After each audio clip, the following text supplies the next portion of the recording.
me një tregim që ka ndodhur edhe kjo është në kohën tonë bashkëore.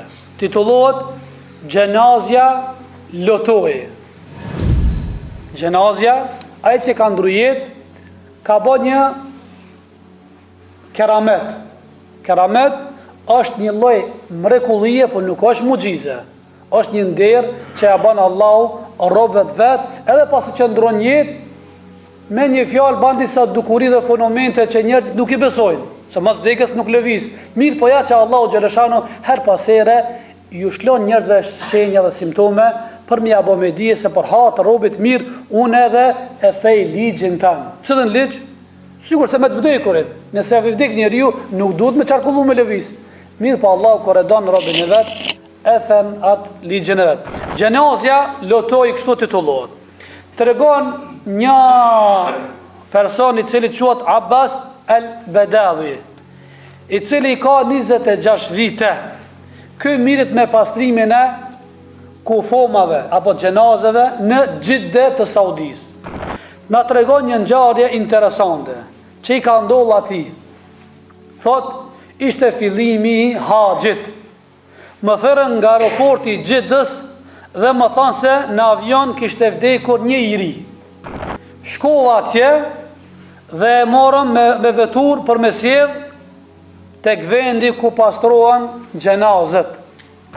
E pastruam, e mbështetëm thot me qefin dhe e përgatitëm për t'ia falur namazin e gjenazës. E duke u nisur për në xhami, më lajmëruan thot se po vjen baba dhe vllai i këtij që ka ndrujet dhe dëshiron ta shë fëmijën e vet. Para vendit ku pastrohen kufomat, në atë moment erdhi një plak i vjetër, i cili e mbante një shkop. Dhe bashkë me të ishte vllau i të vdekurit. Plaku dëshironte ta shitte djalin e tij për herë të fundit. Edhe në këtë botë, kur ja shpalosën fytyrën, plaku i hodh përmbi djalin.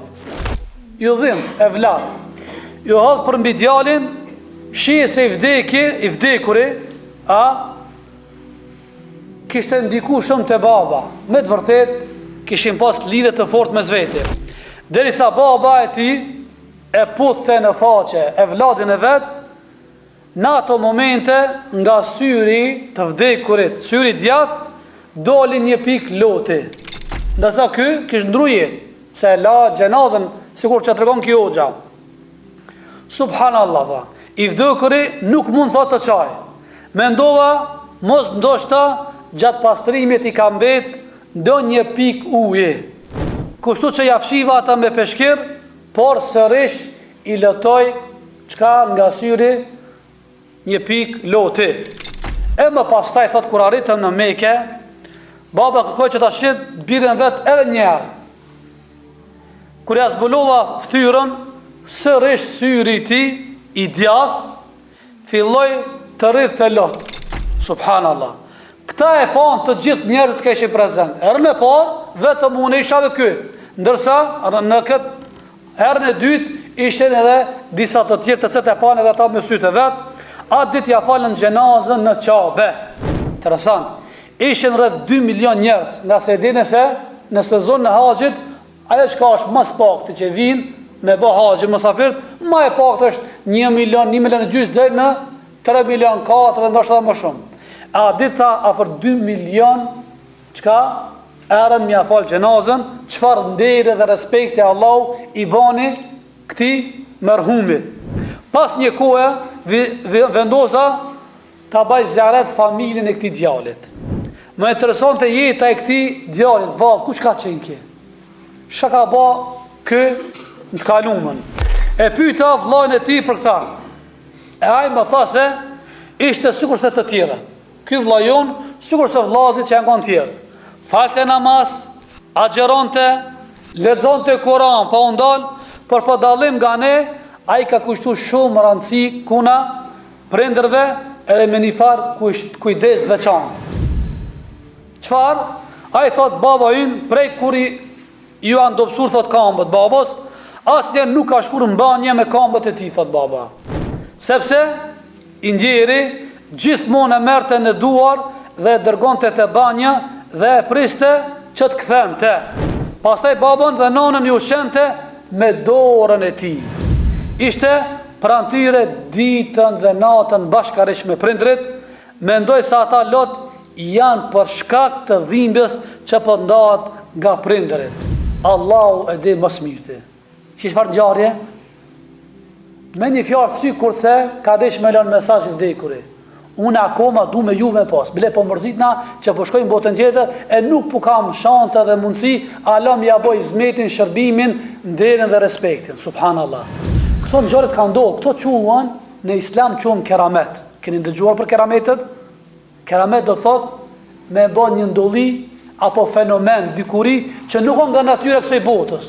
Sikur që për shembull, Khalid ibn Velidi që dëgjuar sahabi pejgamberit, ai ka pi helmin. Edhe ka ba dua, bismillah, në emër të Allahut, inshallah nuk më bën dëm. E ka pi ilmin edhe kuço si ka ba. A e dini pse? Se ka qenë evlia, mik i Allahut, i dashur i Allahut.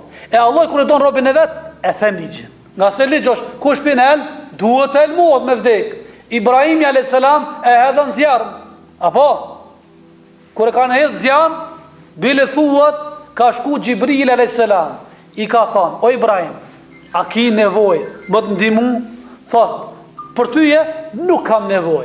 Ashtë sa i përket Allah, kam nevoj për çdo rast. Edhe ka thonë atë doan, hasbun Allah, o ni'mal wakil, që ka met, sunet më thonë njeri ju kuron vështërsi dhe të lashe. Edhe i ka halë dhe sekletat e veta, me thonë, hasbun Allah, më mjafton Allahu, o ni'mal wakil, nuk kam mbrojtës më mirë se Allah. Nuk kam nevojë as për njerëzit, as mençurinë e njerëzit, as durit. Unë kam nevojë për fuqinë e Allahut, në ndihmën e Allahut. E kanë hedh në zjarr.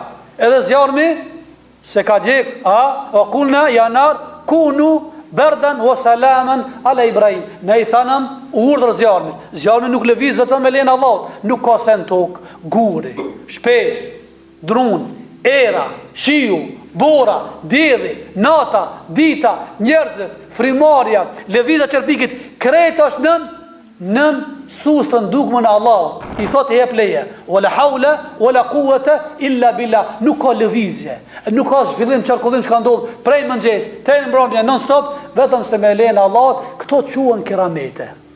Keramete tek njerëzit që nuk janë pejgamber, ndërsa tek pejgamberët quhen mucize.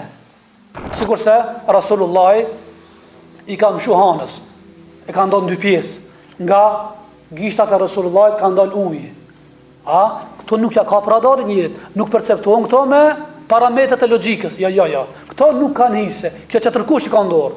E për hatër, nëse do që Allah i më ndëru dhe pas vdekjes, këshëre, një prej veprave që është madhështore ku shumica e trive sot për fatkeq e neglizhojnë, nuk e respektojnë nanën babën. Sidomos me çati, po që se martohet, mo thuj se i ka skadu ma fati, nuk ka hak ndaj nanës e ndaj babës. Këshore këj, me qatë merit dhe respekt që e ka bo për zalli, Allah i ka nderu dhe qka, e kanë po njerëzit, edhe kanë dëshmu.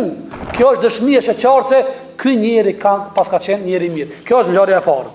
Kjo mesazh, kush i ka shansat dhe mundësit e nëjë që ka nanën babën gjallë, sa ka mundësi izmetin, sa ban mëngjes, spujti me po lartë, telefon, thire, ka njerë ndjerë, si e nanë, me shëndet, a mundësh, a ki nevojnë a sen, kusht ka arë, a du të marë më të bazjaret, a të marë dykun, ka me të syni dykun, na i vizit, qëkojt e familja. Se me vdekën e prinderve, ma mbyllën dyrë të gjenetit, a dini? Se një jetë hapër për dhe se janë gjallë, me vdekën ma kryet.